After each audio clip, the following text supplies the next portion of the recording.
L'actualité politique est marquée par la question électorale qui a consacré la fracture de la classe politique en deux camps opposés, à savoir, d'un côté, le pouvoir dit de la rupture qui s'emploie à gruger et terroriser notre peuple, et de l'autre, l'opposition résolument engagée aux côtés du peuple pour la restauration de la démocratie, de l'état de droit, des droits de la personne humaine et du panier de la ménagère.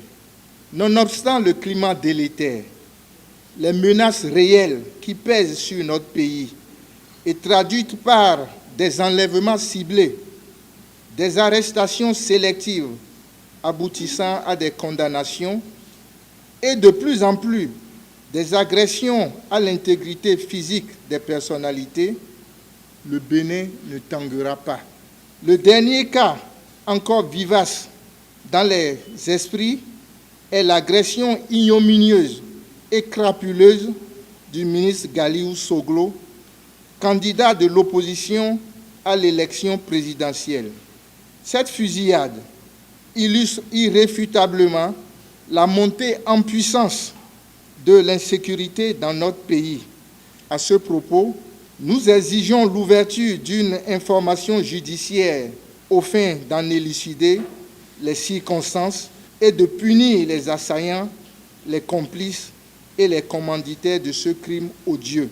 Nous réitérons nos vœux de prompte guérison aux combattants de la liberté Galiou Soglo. Au sujet de notre participation au présidentiel de 2021, le parti a décidé de prouver à l'opinion nationale et internationale l'exclusion programmée de l'opposition et de tout candidat gênant à l'élection présidentielle par Patrice Talon. Nous n'avons aucunement l'intention de boycotter les élections. L'état d'esprit qui nous caractérise a suscité notre ferme engagement à prendre part à ces joutes électorales en exigeant l'abrogation des lois scélérates par l'application des arrêts de la Cour africaine des droits de l'homme et des peuples, qui aboutirait à la suppression du système de parrainage qui est un moyen d'exclusion. C'est la raison pour laquelle nous avons rempli toutes les conditions pour aller aux élections. Nous ne nous faisions pas d'illusions sur la volonté de Patrice Talon, qui ne veut pas de compétition réelle et qui déploie ruse et artifices pour nous exclure. Mais on a fait le nécessaire pour que ceux de bonne foi qui pouvaient encore en douter découvrent la face cachée de l'homme qui dirige le Bénin depuis avril 2016. La Sénat a enregistré 20 candidatures sur le total de 159 parrains existants, avec 16 parrains au minimum par liste. 9 duos pouvaient en disposer pour se conformer aux exigences du parrainage. Quel est donc le mode de sélection des candidats à parrainer, si on sait que c'est Patrice Talon et ses alliés qui détiennent la quasi-totalité des parrains, alors qu'ils n'avaient besoin que de 16 parrains? Patrice Talon aurait effrontément exigé de ses affidés 118 parrains. Avouons que c'est du cynisme que de priver volontairement les candidats de parrains. Nous avons fait toutes les démarches, lancé toutes les alertes nécessaires, mais en vain. On comprend donc aisément qu'il a réservé 41 parrains pour 2 duos qu'il a lui-même désignés. C'est le sens de notre candidature, pour montrer à l'opinion nationale et internationale la volonté manifeste de Patrice Talon d'aller au présidentiel avec ses concurrents désignés.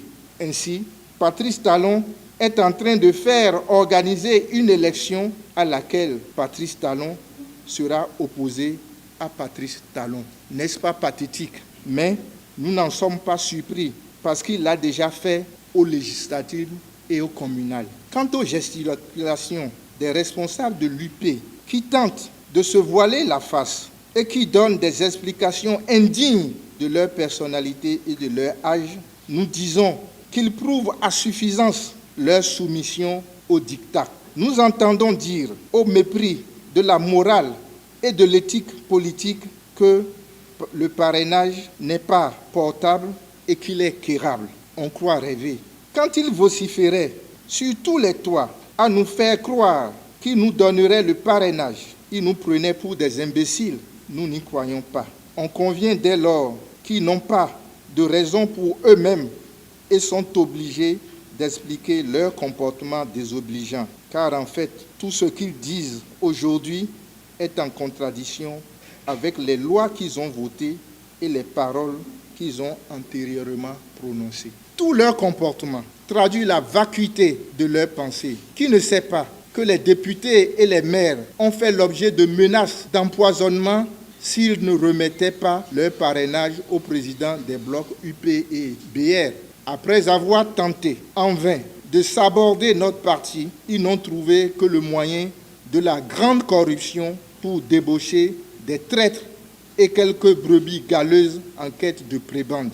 Heureusement, nous les avions débusqués, extirpés de nos rangs. À propos du duo Corentin-Koé, Irénée Agossa, vous avez pu constater combien plus que jamais Patrice Talon et les siens sont dans la ruse et la rage. Vous avez tous été témoins des promesses de Patrice Talon lors de sa campagne électorale déguisée en tournée de reddition de comptes dans tout le pays. À l'occasion de cette sortie dans les communes, le président Patrice Talon avait affirmé un peu partout où il est passé que les grandes formations politiques seront présentes aux élections de cette année. Connaissant le système, nous avons en son temps mis en doute ces paroles. Aujourd'hui, les faits nous donnent pleinement raison. Parce qu'en dehors des candidats Rekia Madougou et Yves-Patrick Djivo, retenus par le parti, les démocrates, la rupture a créé son propre duo au sein de notre parti avec des militants sous sanction en vue de servir de faire valoir. Les camarades Corentin Koé et Irénée Josias Agossa sont deux militants suspendus conformément à notre règlement intérieur qui, malgré leur situation, ont fait le déplacement de la Sénat pour le dépôt de leur dossier de candidature, bien après le passage des responsables du parti, accompagnés du duo Madougou-Djivo, accomplissant ainsi une forfaiture contre notre parti.